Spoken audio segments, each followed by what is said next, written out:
Hare Krishna, I'm Snita Sunil with you in 2-minute Mahabharata stories. We'll continue to chant chapter 14, verse 11 of Bhagavad Gita.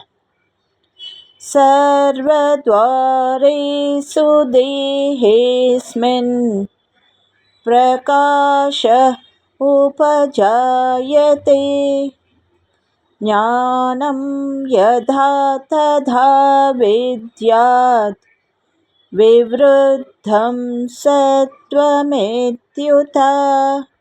Let us see the translation.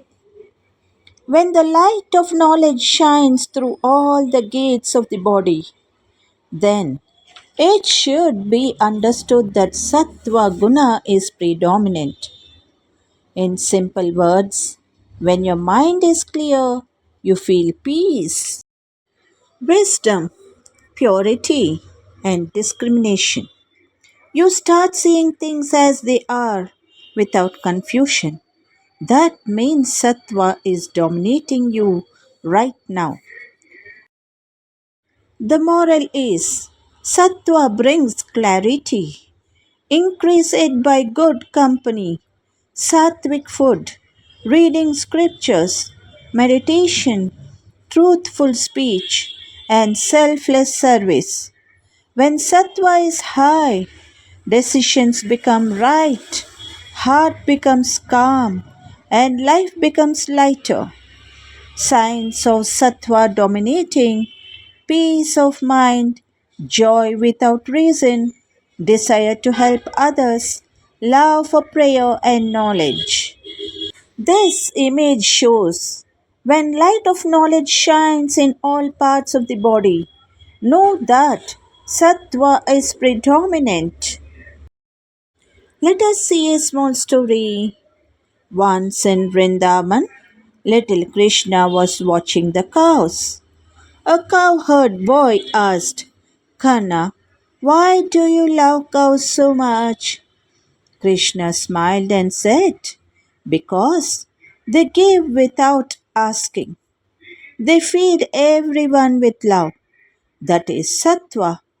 That day, Krishna thought, service without expectation is the highest worship. Just like Sattva Guna, it brings peace, nourishment, and light to others without noise. The moral is be like the cow, give, nurture, and stay calm. That is how we invite God's grace into daily life. It's so beautiful, is it not, to hear the stories? We'll see you tomorrow. Good day to all of you. ಹರೇ ಶ್ರೀಕೃಷ್ಣ. ಶ್ರೀಮದ್ ಭಗವದ್ಗೀತೆ ಅಧ್ಯಾಯ 14 ಶ್ಲೋಕ 11.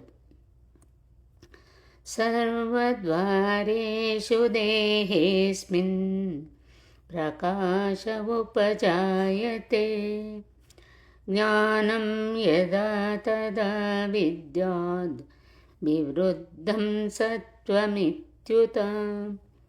ಈ ಶ್ಲೋಕದ ಭಾವಾರ್ಥ: ದೇಹಕ್ಕೆ 9 ದ್ವಾರಗಳಿವೆ. 2 ಕಣ್ಣುಗಳು, 2 ಕಿವಿಗಳು, 2 ಹೊಳ್ಳೆಗಳು, ಬಾಯಿ, ಜನನಾಂಗ ಮತ್ತು ಗುದ. ಪ್ರತಿಯೊಂದು ದ್ವಾರಕ್ಕೂ ಸತ್ವಗುಣದ ಲಕ್ಷಣಗಳಿಂದ ಬೆಳಕು ಬಂದಾಗ ಮನುಷ್ಯನು ಸತ್ವಗುಣವನ್ನು ಬೆಳೆಸಿಕೊಂಡಿದ್ದಾನೆ ಎಂದು ಅರ್ಥ ಮಾಡಿಕೊಳ್ಳಬೇಕು. ಸತ್ವಗುಣದಲ್ಲಿ ಮನುಷ್ಯನು ವಸ್ತುಗಳನ್ನು ಸರಿಯಾದ ಸ್ಥಿತಿಯಲ್ಲಿ ಕಾಣಬಲ್ಲ, ವಸ್ತುಗಳನ್ನು ಸರಿಯಾದ ಸ್ಥಿತಿಯಲ್ಲಿ ಕೇಳಬಲ್ಲ, ವಸ್ತುಗಳನ್ನು ಸರಿಯಾದ ಸ್ಥಿತಿಯಲ್ಲಿ ರುಚಿ ನೋಡಬಲ್ಲ. ಅಂತರಂಗ ಮತ್ತು ಬಹಿರಂಗಗಳಲ್ಲಿ ಮನುಷ್ಯನು ಪರಿಶುದ್ಧನಾಗುತ್ತಾನೆ. ಪ್ರತಿಯೊಂದು ದ್ವಾರದಲ್ಲಿಯೂ ಸುಖದ ಲಕ್ಷಣಗಳಿರುತ್ತವೆ. ಅದು ಸತ್ವದ ಸ್ಥಿತಿ. ದೇಹದ ಎಲ್ಲ ದ್ವಾರಗಳನ್ನು ಜ್ಞಾನವು ಬೆಳಗಿದಾಗ ಸತ್ವಗುಣದ ಅಭಿವ್ಯಕ್ತಿಯನ್ನು ಅನುಭವಿಸಬಹುದು.